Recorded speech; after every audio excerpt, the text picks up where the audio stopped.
네, 안녕하세요, 여러분. 우리 계속해서 소득세법 공부해 보겠습니다. 지난 시간에 이자 소득하고 배당 소득, 금융 소득에 대해서 공부를 했었고, 이번 시간에는 여러분 사업 소득에 대해서 공부를 좀 해보려고 합니다. 교재는 331페이지고요. 자, 지난 시간에는 이제 금융 소득이 우리가 처음 접하는 거다 보니까 조금 어려우신 이런 느낌이 있으셨을 거예요. 하지만 어쨌든 소득세법은 열거주의 소득이기 때문에 어떠한 소득들이 어떤 소득에 해당하는지, 소득이 발생한 것들이 소득세법상 어떤 소득에 해당하는지를 구분하는 게 아주 가장 중요하다. 그렇게 말씀을 드렸었습니다. 자, 지금 저랑 같이 이야기할 이 사업소득은요. 사실은 우리가 법인세법에서 사실상 한번 훑고 온 내용이라고 보시면 돼요. 우리가 사업을 하는 방법이 형태가 이제 두 가지 종류가 있다고 제가 설명을 드렸었는데, 법인의 형태로 사업을 하는 경우도 있고 개인 사업의 형태로 사업을 하는 방법도 있다라고 했습니다. 자, 법인의 형태로 사업을 할 때는 법인세로 이제 소득에 대해 과세를 하게 되어 있고, 개인 사업의 형태로 할 때는 여기 있는 소득세법을 적용해서 사업소득으로 과세를 하게 되어 있는데, 어떤 내용들이 있는지 좀 볼게요. 331페이지고 사업소득의 범위부터 봅니다. 개인이 사업을 함에 따라 발생하는 소득을 말합니다. 자, 이때 사업은요, 자기의 계상과 위험 아래 영리 목적이나 대가를 받을 목적으로 독립적으로 경영하는 업무로서 계속적이고 반복적으로 행사하는 것을 말한다, 이렇게 돼 있습니다. 자, 거기서 네 번째 줄 아래쪽으로 내려와 보면 이렇게 돼 있죠. 소득세법은 열거주의에 따라서 다음의 사업만을 과세 대상으로 한다, 이렇게 돼 있고, 이제 밑에 쭉 나열이 막 돼 있는데, 여러분들 이걸 외우는 건 아니에요. 대부분 이제 사업으로 되어 있는 거는 그냥 소득세법에 열거가 다 돼 있다고 생각하면 돼요. 여러분들이 생각하는 그 모든 종류의 사업 형태 있죠. 모든 종류의 업종들이 다 일단 사업소득에 해당한다라고 보시면 되고, 어떤 걸 우리가 기억을 해야 하냐면 332페이지에 가운데 쪽에 이렇게 돼 있죠. 자, 위에 있는 걔네들을 외우는 게 아니라 해당 사업의 범위에서 제외되는 애를 좀 유념해서 보셔야 돼요. 이해되시죠? 이게 만약에 이제 뭐 그 선택해라 이런 문제가 나오면 요런 애들이 섞여서 나오는 거기 때문에 위에 있는 걸 기억하시는 게 중요한 게 아니라 아래에 있는 사업의 범위에서 제외되는 사업 종류들, 그리고 양가로 이번에 비과세 사업소득 있죠? 여기까지를 여러분들이 좀 중요하게 보시면 좋겠습니다. 한번 볼게요. 동그라미 1번에 자, 작물 재배업이라고 돼 있습니다. 작물 재배업이라는 건 이제 농부들 얘기하는 거예요. 농사 짓는 거. 기본적으로 작물 재배업은 사업으로 보지 않습니다. 제외되어 있습니다. 작물 재배업 중에서 곡물 및 식량 작물 재배업 이렇게 돼 있죠. 동그라미 2번에 대가를 받지 않는 연구 개발업. 동그라미 3번에 자, 교육 서비스업 중에서 유치원, 학교, 노인학교 이런 교육 사업들은 학원하고는 달라요. 그래서 이런 거는 사업소득으로 보지 않는다. 동그라미 4번에 사회복지 사업 및 장기요양 사업 이런 것도 이제 사회복지 측면에서 운영하는 거잖아요. 그래서 사업소득으로 과세하지 않겠다는 얘기고, 협회 단체 중에서 법정협회 단체 뭐 이런 것들이 있습니다. 아래쪽에 비과세 사업소득 기준을 여러분 좀 생각을 하셔야 돼요. 1번 보시면 논밭 작물 생산에 이용하게 함으로써 발생하는 소득, 요게 뭐냐면 논과 밭을 이제 소작으로 주는 거예요. 내가 직접 농사를 짓기가 어려우니까 논밭을 누군가에게 임대한다는 거죠. 그렇게 해서 발생하는 논밭 임대 소득에 대해서는 과세하지 않겠다. 비과세로 열거가 되어 있는 거예요. 비과세. 동그라미 2번에 1주택을 소유하는 자의 주택 임대 소득. 내가 집이 하나가 있어요. 내가 가지고 있는 집을 임대하는 겁니다. 다른 사람이 살 수 있도록. 그럼 이제 월세를 받을 수도 있고 전세를 받을 수도 있겠죠. 어쨌든 그렇게 발생하는 소득은 비과세로 열거가 되어 있는 거예요. 그런데 괄호 안에 보세요. 그 집이 9억 원을 초과하는 고가주택이거나 아니면 해외에 있는 국외주택인 경우에는 비과세 적용이 안 된다. 이렇게 괄호 안에 것까지 같이 기억을 하셔야 됩니다. 동그라미 3번에 농가 부업 소득 이렇게 돼 있는데, 농가 부업 소득이라는 건 여러분들 이제 시골에서 이렇게 계시는 분들 보면은 농사도 짓지만 뭐 닭도 키우고 그래서 달걀도 낳고 또 돼지도 키우고 소도 키우고 뭐 이런 분들이 많거든요. 그리고 이제 뭐 바닷가 주변에 있는 요런 이제 어촌 요런 데는 민박으로 운영하는 경우도 있어요. 근데 그거를 1년 동안 다 해도 뭐 소득이 얼마나 잡힐 것이며 소득을 또 어떻게 계산을 하겠어요. 그렇죠? 그래서 일정한 금액 이하, 아래 니은번 보면 뭐라고 돼 있어요? 연간 소득금액 합계액이 3천만 원 이하인 요런 이제 뭐 조그만한 축산을 한다거나, 그쵸? 아니면 민박을 한다던가 이런 식으로 농가 부업 소득으로 연 3천만 원 이하는 비과세로 제외하겠다. 사실은 그런 소득을 해서 3천만 원 이상 올리기가 쉽지가 않아요, 여러분. 자, 동그라미 4번 볼까요? 전통주를 제조함으로써 발생하는 소득 1,200만 원 이하의 것. 동그라미 5번에 조림 기간이 5년 이상인 임목 600만 원 이하의 것. 그리고 동그라미 6번에 작물 재배업 되어 있죠. 요게 이제 진짜 농사를 짓는 거예요. 그래서 작물을 재배해서 그것에 대한 수입이 연간 10억 원 이하인 것. 그러니까 대부분의 규모의 농사들은 거의 대부분 이제 비과세에 해당된다. 그렇게 생각하시면 되고요. 동그라미 7번에 이건 이제 어부들 얘기하는 겁니다. 연근의 어업이라 그랬으니까 어촌에서는 5천만 원 이하의 소득들에 대해서는 싹 다 비과세 사업소득에 해당이 됩니다. 요거는 여러분 이제 별거 아닌데 문제 내기가 좋아요. 그쵸? 그래서 요걸 좀 숫자까지 기억을 하셔야 돼요. 숫자까지 정확하게 기억하시고 요 숫자가 뭐 예를 들면은 무슨 이제 농가 부업 소득으로 2천만 원 이하의 소득은 비과세다 뭐 이렇게 나와버리면 그거 잘못된 거 여러분들이 찾으실 수가 있으셔야 된다는 거죠. 그런 것들을 좀 디테일하게 숫자 나와 있는 부분을 정확하게 기억하자. 자, 1주택자 기준시가 9억 원, 농가 부업 소득 3천만 원, 전통주 제조 1,200만 원, 그리고 조림기간 임목 600만 원, 작물 재배업 10억 원, 연근의 업 농부 그 어부들은 5천만 원 이하. 이렇게 여러 번 반복해서 보시면서 좀 기억을 하실 필요가 있습니다. 어쩔 수가 없어요. 이런 거 숫자는 제가 아무리 여러분에게 이야기를 만들어 드리려고 해도 할 수가 없습니다. 좀 보시고요. 자, 사업소득의 범위는 대부분의 것들이 속하고 아까 사업소득에 포함되지 않는 것들 몇 가지 봤고요. 비과세 사업소득 숫자까지 포함해서 같이 기억하시고 중요한 건 이제 사업소득 금액의 계산부터입니다.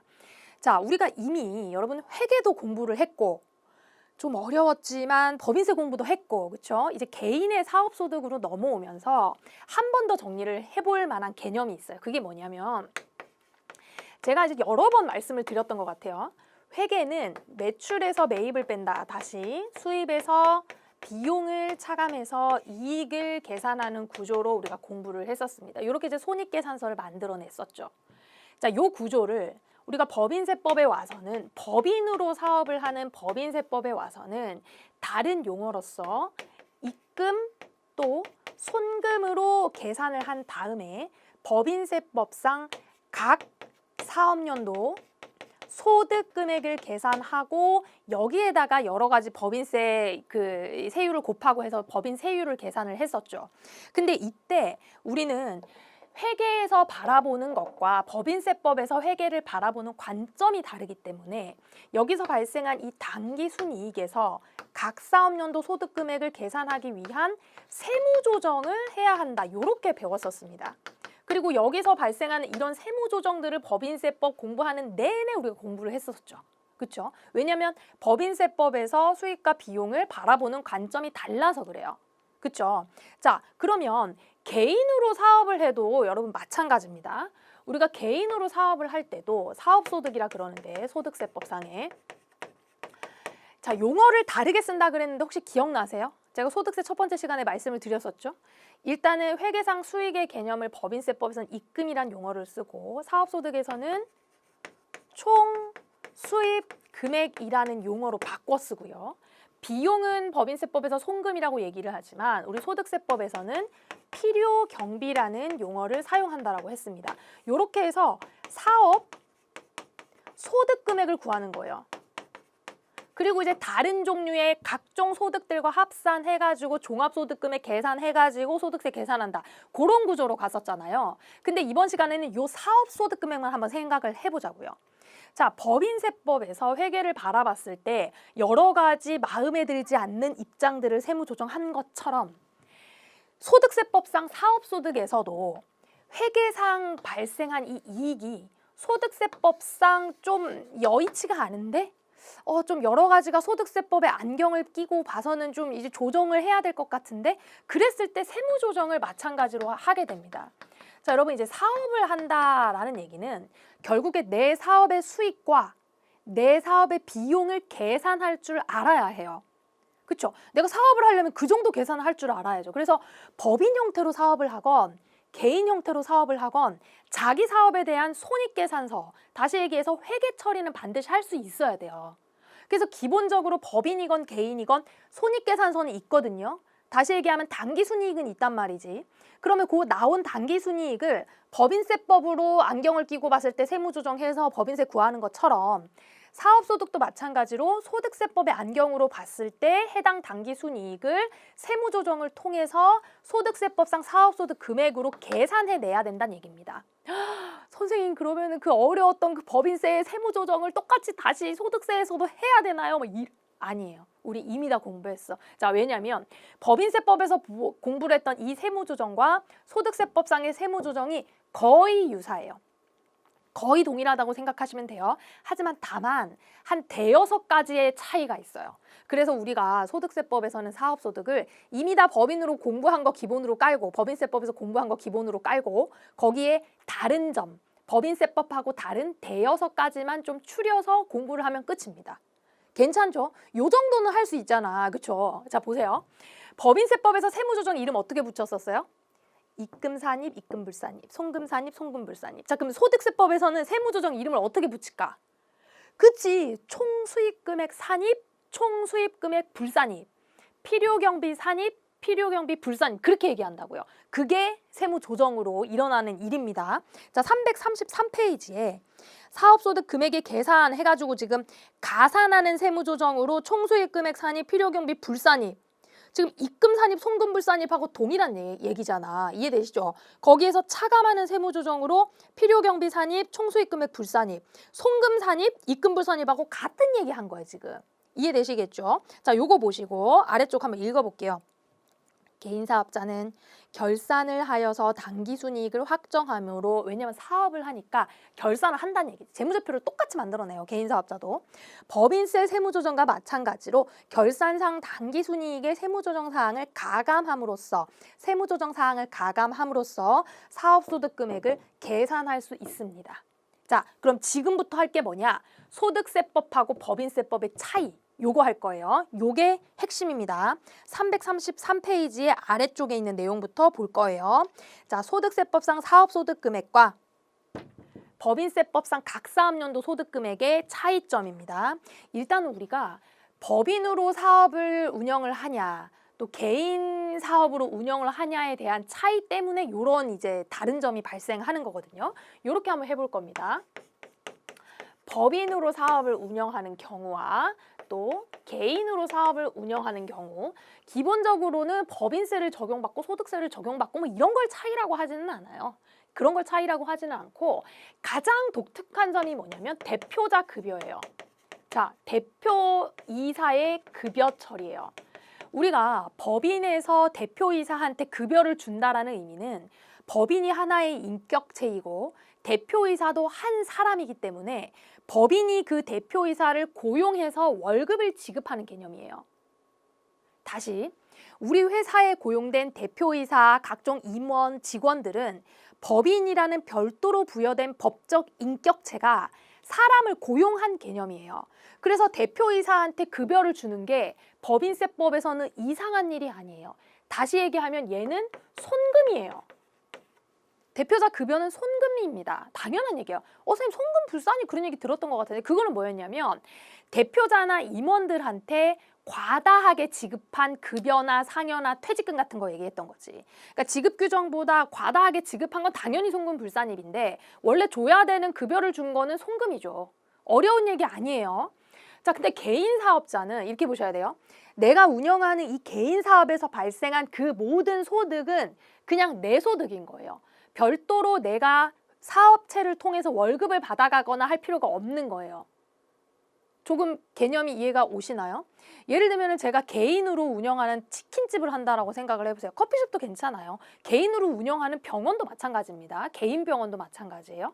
다 내가 직접 운영을 하는 개인 사업의 경우에는 거기서 발생하는 모든 소득이, 모든 수입이 어차피 나한테 귀속이 돼서 별도로 이 사업과 나를 분리해서 그 사업이 나한테 월급을 준다라는 개념이 필요가 없는 겁니다. 불필요한 겁니다. 거기서 발생하는 수입은 그냥 다 내 거.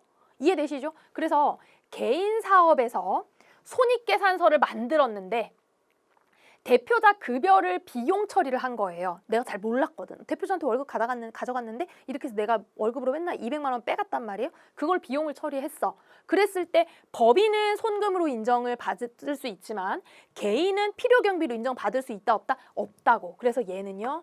필요경비가 아닙니다. 손익계산서에 대표자 급여가 비용으로 반영돼 있으면 세무조정을 해야 되는 거예요. 뭐라고? 필요경비, 불산입 이런 세무조정을 해야 되는 거예요.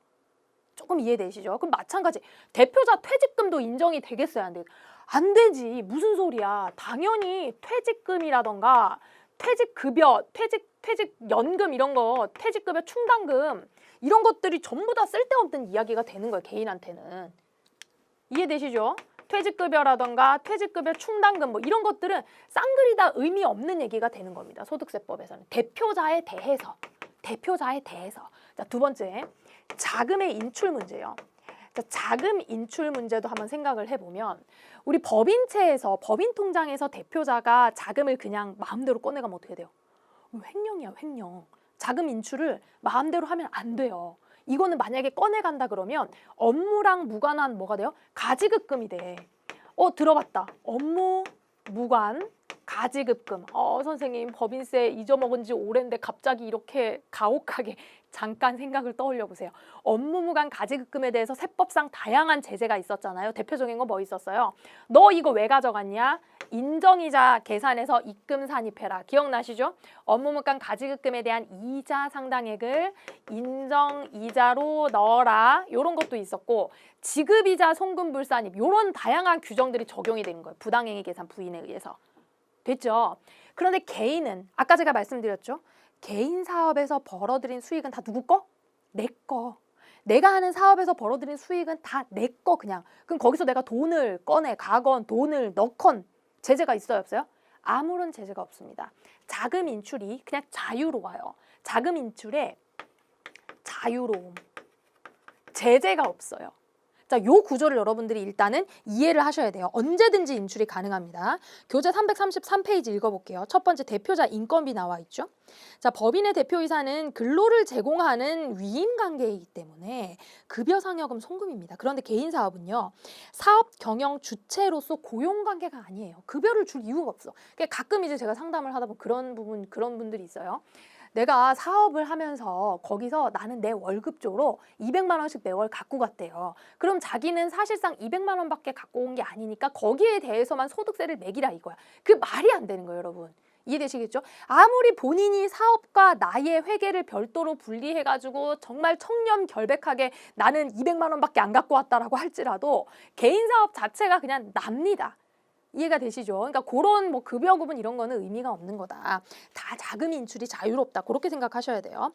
요거는 출자금의 인출에 불과하기 때문에 필요경비에 산입되지 않고요. 퇴직급여 충당금 설정 대상자도 아닙니다. 하지만 사업자 본인의 국민건강보험료하고 장기요양보험료 등은 공과금 성격이므로 사업소득의 필요경비로 인정된다. 자, 요건 요런 거 있죠. 우리가 4대 보험 납부할 때 제가 설명 한번 드렸었죠.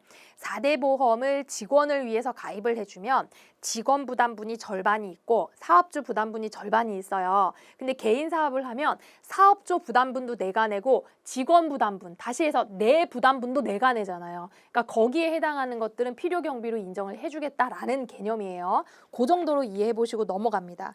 자, 출자자의 자금 인출이 있죠. 법인은요, 임의로 인출하면 큰일 나요. 횡령입니다. 근데 개인은 어떻대요? 필요하면 언제든지 출자금을 인출할 수 있다. 그러니까 쓸데없이 회사 돈을 함부로 가져가면 어떻게 이런 게 개인 사업에서는 전혀 아무런 의미가 없는 겁니다. 아시겠죠? 거기에 마음의 부담을 가질 필요가 없어요. 내 돈이거든 그게. 자, 이런 관점으로 여러분들 바라보셔야 돼요. 재고자산의 자가소비 이것도 한번 볼게요. 우리 회사에서 만들어낸 재고자산이 있는데 요거를 내가 갖다 쓴 거야. 자가소비라는 게 내가 갖다 쓴 겁니다. 법인에 있는 재고자산을 내가 갖다 쓰면 대표자가 자기 맘대로 갖다 쓰면 어떻게 돼요? 부당행위예요, 부당행위. 그래서 부당행위 계산 부인을 적용해야 돼요. 무상으로 이익을 넘겨준 거잖아요. 그런 것들 무상 사용한 것들에 대해서 전부 다 법인에서 입금 처리해야 됩니다. 개인에서도 마찬가지로 내가 팔았어야 되는데 안 팔고 내가 갖다 썼다? 그럼 이 부분에 대해서 총 수익 금액에 입금은 해줘야 돼요. 총 수입 금액으로 산입은 해야 됩니다. 나한테 매출이 발생한 거나 다름없으니까. 자, 그렇게 보고 네 번째는 이자 소득하고 이자 수익하고 배당 수익도 한번 생각을 해볼게요. 우리 회사에 이자나 배당이 발생했다. 그러면 법인은 영업 외 수익의 이자 수익, 배당금 수익 이렇게 분계 처리를 하죠. 그리고 그거는 법인 입장에서 뭐예요? 입금입니다. 당연히 얘는 법인의 입금이에요. 이상할 일 하나도 없어요. 개인은요. 여러분 생각해 보세요.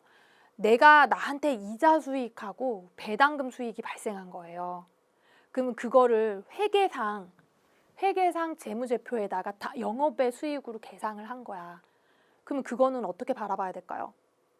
얘는 사업소득이에요, 아니에요? 아니에요. 개인 입장에서 이자 수익하고 배당 수익은요, 금융소득이에요. 나의 다른 소득이라고. 나의 다른 금융소득이기 때문에 사업소득에서는 제외해야 돼.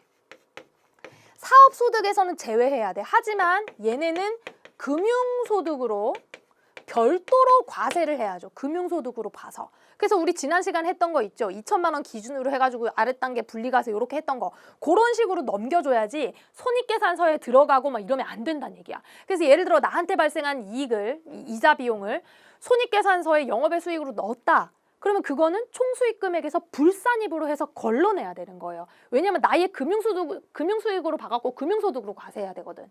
이해되시죠? 개인은 소득의 종류별로 별도로 계산을 해야 되기 때문에 이런 일이 벌어지는 거예요. 잘 이해를 해보셔야 돼요. 잘 이해를 해보세요. 5번 처분 손익 있어요. 우리 회사에서 사용하던 어떤 자산을 처분했어. 주식을 처분하건 재고를 처분하건 유형자산을 처분하건 무형자산을 처분하건 부동산을 처분하건 법인은 처분 손익에 대해서 인정을 하죠. 다시 얘기해서 이거는 실현된 거예요. 평가 손익에 대해서는 인정하지 않는다 그렇지만 처분 손익은 실현 손익이기 때문에 입금, 손금 모두 발생했을 때 다 인정을 해요. 그런데 개인은요. 자, 잘 생각을 해보셔야 돼요. 만약에 유가증권이다. 내가 가지고 있던 유가증권을 처분했다. 여러분, 유가증권을 처분한 것에 대해서는 아직까지 소득세법상에 과세로 열거되어 있지 않아요. 그래서 유가증권 주식을 처분했다. 이런 거는요. 열거되어 있지 않기 때문에 어떤 소득도 아니에요. 그 어떤 소득도 아니에요. 그런데 내가 가지고 있던 부동산, 다시 얘기해서 토지나 건물을 처분했어요. 자, 우리 회사에서 쓰던 내가 개인 사업으로 운영하던 공장이 있어. 또 상가가 있어. 땅이 있어. 요런 애들을 내가 처분을 해요. 그럼 내가 사업용으로 썼으니까 당연히 사업소득의 처분손익으로 반영돼야 되는 게 아닌가요? 아닙니다. 왜? 개인은 부동산을 처분하는 소득에 대해서는 별도로 양도소득으로 과세하기 때문이에요. 양도소득으로 과세하기 때문이에요. 그래서 동일한 소득이 발생했을지라도 소득세법상 어떠한 소득으로 과세할 건지 결정하는 게 제일 중요하다고 제가 말씀드렸잖아요. 만약에 법인에서 공장을 처분했어. 그러면은 공장 처분한 처분이익을 넣어서 법인세로 과세하면 끝. 그런데 개인이 똑같이 공장을 처분했어요. 이거는 공장 부동산을 처분한 거기 때문에 양도소득으로 봐서 사업소득으로 과세되는 게 아니에요. 양도소득으로 어떻게? 분류과세되는 겁니다. 자, 그런 개념이에요. 자, 그러면 내가 쓰던 고정자산, 다시 얘기해서 유형자산, 고정자산, 유형자산, 우리 회사에 있는 기계나 비품이나 뭐 자동차 뭐 이런 거, 요런 것들을 처분했을 때 어떻게 할까? 요런 것들을 처분했을 때는요, 얘는 기본적으로 손익으로 인정하지 않아요. 하지만 복식부기인 경우에는 반영을 해야 돼요. 인정을 해야 돼요. 이거 무슨 얘기인지 교재 볼 겁니다. 자, 요렇게 구분해서 기억하시고 교재 334페이지 보세요.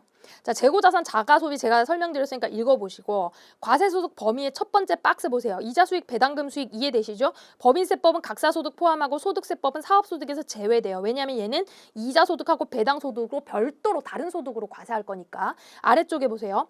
자, 유가증권을 처분하거나 유형자산을 처분했어요. 법인세법은 입금, 송금 산입하는 거 맞습니다. 왜? 실현됐으니까. 그런데 소득세법은 기본적으로 총수익 금액, 필요경비 다 불산입이에요. 일단 불산입, 그리고 부동산 처분은 당연히 양도소득으로 가는 겁니다. 그런데 별표 보세요.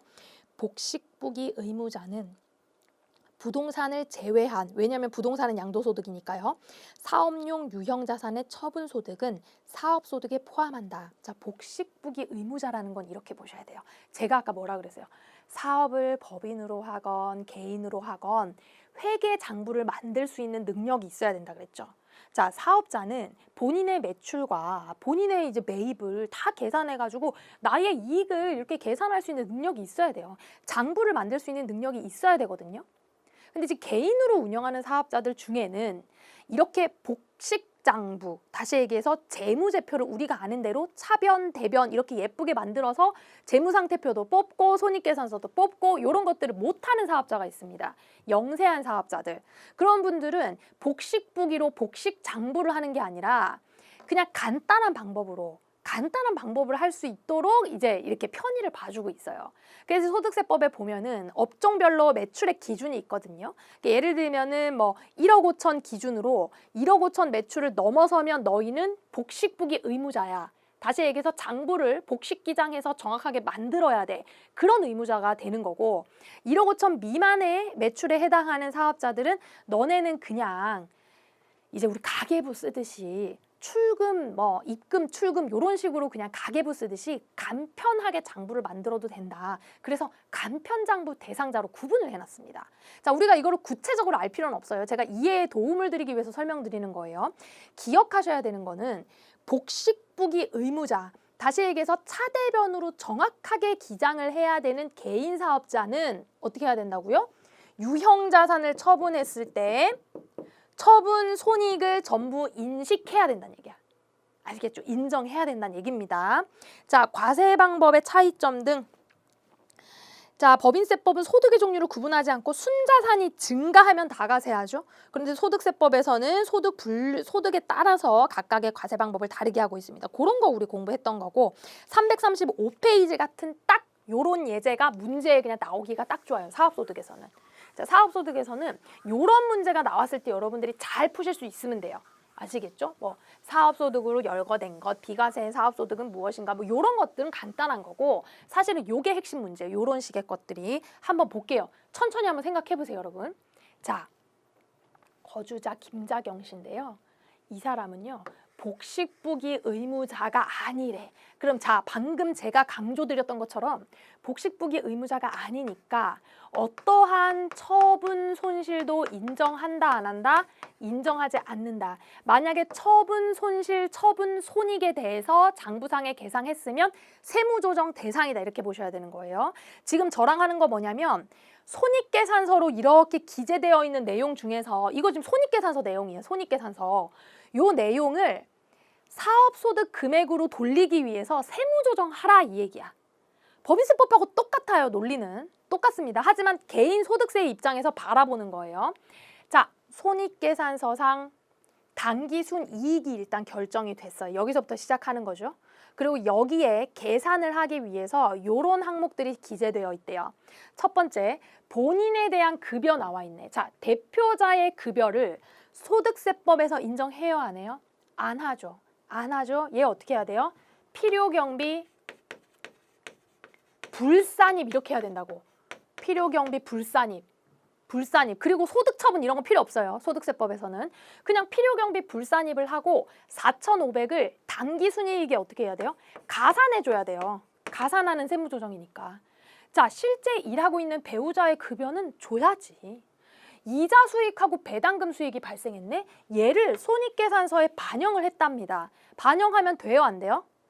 반영을 했으면 빼줘야지. 왜 빼줘야 돼요? 얘네는 이자는 이자대로, 배당은 배당대로 금융소득으로 과세를 해야 된단 말이야. 여기 사업소득 금액에 포함되어 있어서 될 게 아니에요. 이해되시죠? 그래서 얘네 둘은 어떻게 해야 할까요? 총 수입 금액, 왜냐면 얘네는 수입으로 발생했었을 거니까 총 수입 금액을 불산입하는 거예요. 얘네 둘 다.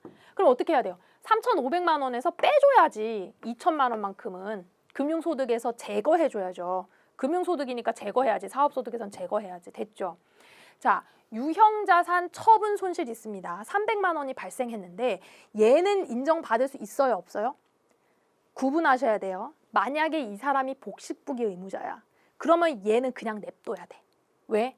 처분 손실 인식해야 되니까 그냥 냅둬야 돼. 근데 복식부기 의무자가 아니야. 그럼 처분 손실 인정받을 수 있어요? 없어요? 없어. 그러면 처분 손실 필요 경비를 어떻게 해야 돼? 불산입해야 돼요. 왜 얘는 불산입해야 돼요?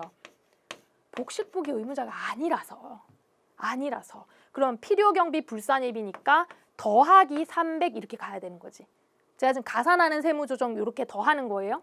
세금과 공과금증 벌금 400만 원 냈는데 선생님 지금 벌금은 어떻게 해야 되는지 공부를 안 했는데요. 그러면 법인세 생각하세요. 법인세에서 벌금 나오면 다 어떻게 했어요? 손금불산입했잖아요. 마찬가지. 얘도 잘못한 거 너 경비로 인정해 줄 수 없다. 여기서 언급되지 않은 거는 싹 다 법인세하고 동일하게 생각하시면 돼요. 그래서 400만 원 어떻게 한다? 더한다. 됐죠? 요렇게 하면은 사업소득 금액이 자 3,500 더하기 4,500이 2,000 더하기 7 이렇게 하면 6,700 나와요. 자, 6,700이 나왔고 맨 마지막에 뭐가 나왔어요? 2월 결손금. 마찬가지 법인처럼 사업소득도 15년간 2월 결손금을 공제할 수가 있어요. 그럼 얘는 2,500을 이렇게 뺍니다. 6,700에서 2,500을 빼면 4,200만 원이 우리 김자경 씨의 사업소득 금액으로 종합소득 금액에 합산하면 되는 거예요. 아시겠죠? 그리고 이렇게 합산한 사업소득하고 여기서 이자 배당 발생했잖아요. 근데 2천만 원이 안 되네. 얘는 그냥 분리가세 빼버리면 되고 다른 소득이 있다 그러면 더해갖고 종합소득 계산을 하게 되는 겁니다. 여러분 괜찮았죠? 이렇게 정리하시면 끝이에요. 사업소득은. 별거 없다니까. 이게 답니다. 자, 336페이지 넘어와 보세요. 자, 여기 넘어와 보면 부동산 임대소득에 대한 내용이 잠깐 있는데 마찬가지예요. 이것도 어렵잖아. 그동안 우리가 부동산 임대소득으로 발생하는 수익금액이 소득세법상 뭐가 있는지 볼게요. 우리가 부동산 임대업도 사업소득의 종류거든요. 그럼 발생할 수 있는 매출은 월세 매출 발생하죠. 그리고 두 번째, 우리 부가가치세법에서 했던 것처럼 간주임대료를 계산을 할 수가 있고 별도로 관리비를 받았다 그러면 관리비까지도 나의 매출이 될 수가 있습니다. 지금 그 얘기를 하는 건데 잠깐 다른 차이점만 제가 좀 설명을 해볼게요. 자, 여기를 조금 지우고 여기다가 조금 해볼게요. 부동산 임대소득은 첫 번째 월세 소득이 있고요. 보증금에 대해서 간주 임대료 소득이 있고요. 그리고 관리비에 대해서 우리가 수익금액으로 인정을 받을 수가 있어요. 이렇게 이제 산입을 할 수가 있어요. 월세는 어렵지 않죠. 만약에 먼저 받았다, 나중에 받았다 그런 것도 이제 안분하면 됩니다. 근데 이제 간주임대료가 우리가 이제 문제인데 요거 우리가 부가가치세법 할 때 간주임대료 어떻게 계산했는지 여러분 혹시 너무 옛날이지만 살짝 떠올려 볼까요? 간주임대료 어떻게 계산했냐면 내가 받은 임대보증금에 일단 부가세법상에 어떻게 했는지 생각을 해보면 내가 받은 임대보증금에 곱하기 이자율 했죠. 정해진 이자율. 그쵸? 그런 다음에 365분의 1수로 계산했어요. 기억나세요? 365분의 1수. 근데 여기서 이제 365분의 1수는 임대보증금 곱하기 날짜라고 해가지고 얘를 적수 개념으로 생각하면 되겠죠. 우리 적수 많이 공부했었으니까. 적수 개념으로 생각을 하시면 됩니다. 그런데 이제 소득세법으로 넘어오면 얘가 약간 변형이 돼요. 약간. 어떻게 되냐면 일단은 임대보증금에서 건설비를 차감해요. 왜냐면 일단 건설비만큼은 나의 수입으로 잡으면 안 된다 이거야. 내가 보증금을 받은 이유는 건설비에도 충당하기 위한 거거든요. 근데 사실 이제 이 건물을 건설을 내가 직접 했을 수도 있고 취득을 했을 수도 있죠. 그럼 그 취득 가액을 이야기하는 거라고 생각하시면 돼요. 건설비 등 어쨌든 취득 가액을 차감해요.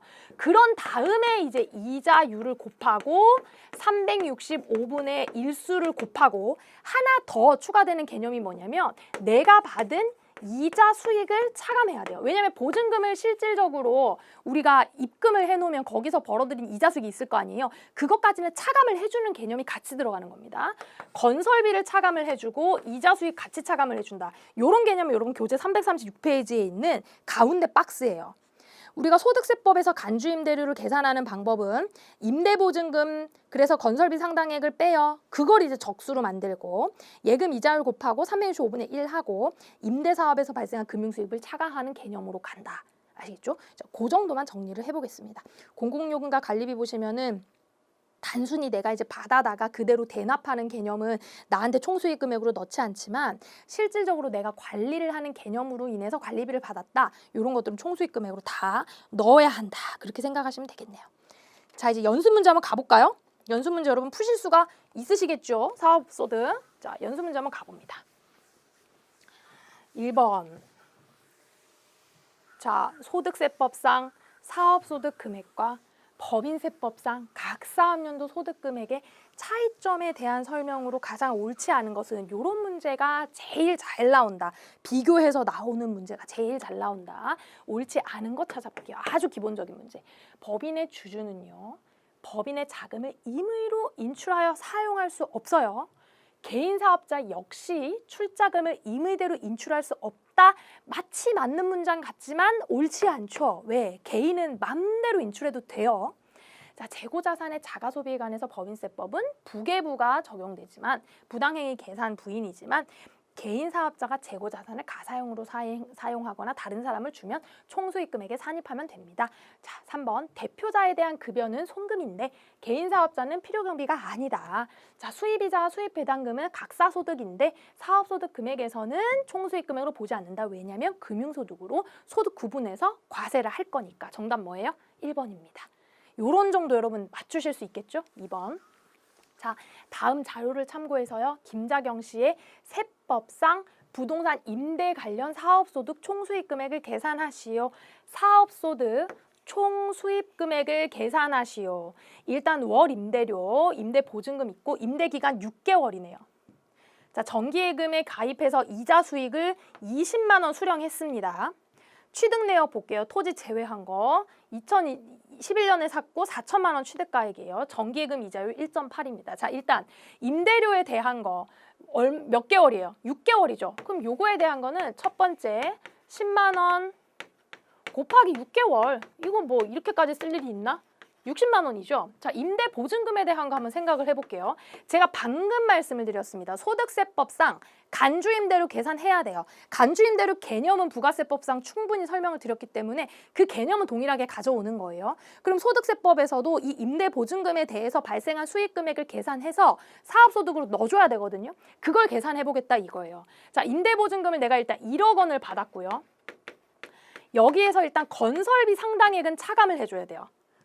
아까 봤죠? 소득세법에서는 건설비 차감액은 차감을 해줍니다. 이렇게 건설비 상당액 차감을 해주고 여기에다가 이자율을 곱하죠. 1.8%. 그런 다음에 어떻게 해요? 365분에 1일부터 6월 30일까지 1월 1일부터 6월 30일까지의 일수를 올려줘야죠. 자, 요게 181일이거든요. 1월부터 6월 30일까지 더하면 요거 임대보증금 얘 곱한 거 적수, 건설비 얘 곱한 거 적수예요. 근데 제가 요거를 그냥 묶어가지고 적수 날짜를 요 위에 올린 거예요. 같은 산식이에요. 아시겠죠, 여러분? 이거 지금 복잡한 거 아니에요. 이거 가지고 헷갈리시면 안 됩니다. 그렇게 그냥 제가 올렸을 따름이에요. 요거 계산하면 얼마인가 해보자. 자, 일단 6천만 원이죠. 곱하기 1.8 곱하기 181일 나누기 365 이렇게 하면 자, 죄송합니다. 요런 다음에 하나 더 빼줘야지. 죄송해요. 요런 다음에 뭐도 빼줘야 돼? 이자 수익 빼줘야지. 여기 줄을 꺼놓고 제가 요걸 안 빼줘도 돼. 이자 수익 왜 빼줘요? 발생한 금융수익은 차감해야 되니까 임대보증금에서. 자, 다시 임대보증금에서 건설비 적수 차감하고 건설비 차감하고 이자율을 곱하고 365분에 지나간 날짜를 곱해줍니다. 그리고 내가 발생한 금융수익은 차감해줘야지. 자, 요렇게 해가지고 계산을 하면요. 아까 얼마가 나왔더라? 자, 6천만 원에 곱하기 18 곱하기 181 나누기 365 이렇게 하면 53만 5천 원 나오는데 20만 원을 빼면은 33556일이 나와요. 그럼 됐죠. 60만 원 하고 33556일 하고 두 개 더하면 여기 있나요? 93556일 이렇게 가는 거지. 부동산 임대 총수익 금액을 계산하라는 연습 문제가 하나 있어가지고 제가 간주 임대료 계산하는 방법을 설명을 드렸는데요. 이것도 여기 있는 연습 문제 정도로 여러분들이 연습해 보시면 됩니다. 아시겠죠? 자, 이렇게 해서 여러분들 계산을 해보시면 되고 3번 갈게요. 다음 자료를 보고 이런 거 체크해야지. 뭐라고 돼 있어요? 복식부기 의무자래. 자, 복식부기 의무자 사업소득에서 유형자산 처분 손익 인식해줘야 된다 그랬죠. 얘는 복식부기 의무자니까 인정받을 수 있어요. 유형자산 처분 손실에 대해서. 김삼일의 사업소득 금액을 계산하면 자, 뭐를 구하래요? 사업소득 금액을 계산하면이라고 돼 있었어요. 앞에 문제는 총 수익 금액을 계산하면 이라고 돼 있었어요. 필요경비 차감 전 총 수익 금액. 지금 문제는 사업소득 금액을 계산하면 이라고 돼 있잖아요. 그러니까 당기 순이익에서 어떻게 해야 돼요? 세무조정 플러스 마이너스 하고 사업소득 금액 얼마인가. 자, 회계상 당기 순이익은 3억으로 계산이 됐어요. 그런데 이런 내용들이 포함이 되어 있다네요. 여기에서 소득세법상 잘못된 거는 걸러내란 얘기지. 해볼게요. 본인에 대한 급여, 이건 아주 단골이죠. 개인 사업자가 본인에 대한 급여 가져가면 돼야 안 돼? 안 돼. 어떻게 해요? 필요경비, 경비, 불산입, 그쵸? 가산해야지. 가산하는 세무조정 하나 나왔고, 본인에 대한 건강보험료와 노인 장기요양보험료는 아까 뭐라 그랬어요? 인정받을 수 있다 그랬죠. 이거는 공과금 개념이니까 얘는 괜찮아요. 그리고 인사팀장으로 하는 자녀, 얘가 실제 일하고 있으니까 지급해도 괜찮습니다. 그런데 이자 수익을 계상을 했네. 이자 수익은 인정한다 안 한다? 안 한다. 그래서 총 수입 금액 불산입 들어가야 돼요. 그럼 얘는 차감하는 세무조정 하나 발생해야죠. 자, 유가증권 처분이익 나왔습니다. 복식부기 의무자는 처분 손익을 인정받을 수 있다 그랬는데 주의하셔야 됩니다. 유가증권을 처분하는 거는 어떠한 경우에도 과세 대상이 아니에요. 열거되어 있지 않아요. 그렇죠? 유형자산에 대해서 유형자산, 사업용 유형자산, 기계장치 같은 거 그런 거에 대한 처분 손익은 복식부기 의무자인 경우에 인정한다는 얘기지 유가증권까지 인정해야겠다는 얘기가 아닙니다. 여러분 주식 팔아가지고 손실 났어, 손절해가지고 그런 것들을 내 사업소득에 반영할 수는 없다는 얘기예요. 아시겠죠? 요것도 어떻게 해야 돼요? 그러니까 총수입, 불산입해야지. 내가 유가증권 처분이익 발생했지만 요거 총수입 불산입해야 된다. 그래서 차감하는 세무조정. 벌금은 어떻게 해야 된다 그랬어요? 필요경비 불산입 들어가야죠. 얼마? 200만 원. 그러니까 경비 불산입 200만 원 이렇게 들어가는 겁니다. 자, 요렇게 해갖고 일단 사업소득 먼저 계산하면 5천에 빼기 15 더하기 2 이렇게 하면 337 나오거든요. 여기에 2월 결성금이 얼마? 전부 다 사업소득에서 발생했고 15년 내죠. 10년 내에 저렇게 잘 들어가 있어요. 7천 빼면 267 나옵니다. 답 있나 볼까요? 여기 있네. 267. 괜찮죠? 요런 문제가 단골이다. 잘 보셔야 돼요. 근데 여기서 함정에 빠질 수 있는 거는 제가 봤을 때 딱 하나예요. 복식부기냐 아니냐. 요거 복식부기냐 아니냐. 요 문제 같은 경우에는 사실은 복식부기 여건, 복식부기가 아니었건 답은 똑같았을 거예요. 왜냐하면 유가증권 처분 손실이 나와버렸거든요. 근데 이제 요게 만약에 유가증권 처분 손실이나 유가증권 처분 손익이 아니라 유형자산 처분 손익이 나왔다 그러면 복식부기일 때 하고 복식부기 아닐 때 하고 답이 갈라지겠죠. 그런 것들 여러분들 잘 생각해 보셔야 돼요. 자, 4번 문제 갑니다. 다음 중 사업소득에 관한 설명으로 옳은 것은 맞는 거. 논밭, 작물 생산, 발생하는 소득. 이거 논밭 임대소득이라고 아까 그랬죠? 요거는 들어간다 안 들어간다? 안 들어간다. 국 외에 있는 외국에 있는 1주택을 소유하는 자의 주택임대소득. 여러분 주택임대소득은 기본적으로 안 들어가요. 그런데 9억 원하고 또 뭐였어요? 국 외. 얘네 두 개는 들어간다 그랬잖아. 얘는 사업소득으로 들어가야 돼. 왜? 국외에 있으니까. 작물 재배업 10억. 연근의 어업 5천만 원 이렇게 기억 같이 하라 그랬죠? 2번이 사업소득에 해당하는 겁니다. 자, 숫자 나와 있는 거 아까 한 번만 더 여러분 생각 한번 해볼까요? 자, 농가 부업소득 3천만 원, 전통주 1,200만 원, 그리고 임목, 나무 600만 원, 작물 재배업 10억 원, 연근해업 5천만 원 같이 기억하시면 숫자 바꿔갖고 나오는 치사한 문제 이런 건 우리 틀리지 맙시다, 여러분. 아시겠죠? 됐습니다. 이렇게 해서 우리 사업소득에 대한 공부는 마칠 건데 법인세 공부가 여러분들 상당히 어려웠잖아요. 그럼 우리가 개인 사업소득은 좀 그래도 수월하게 가야죠. 아시겠죠? 복식부기 의무자냐 아니냐 그것에 따라서 무슨 차이점이 있는지 여러분 잘 구분을 하시고 특별히 법인세하고 소득세법상의 차이에 대해서 잘 정리를 하셔서 말문제 나오시더라도 잘 맞추실 수 있도록 복습하시면 좋겠습니다. 고생 많으셨고 다음 시간에 이어서 공부하겠습니다. 감사합니다.